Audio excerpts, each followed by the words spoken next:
robbing in Texas is this hour's top news story.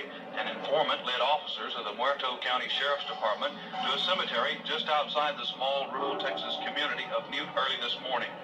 Officers there discovered what appeared to be a grisly work of art, the remains of a badly decomposed body wired to a large monument.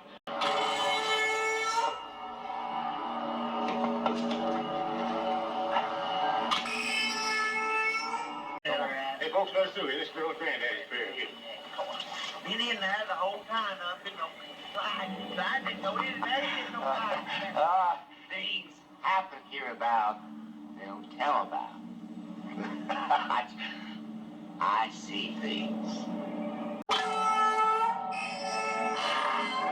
You boys don't want to go mess around the old house.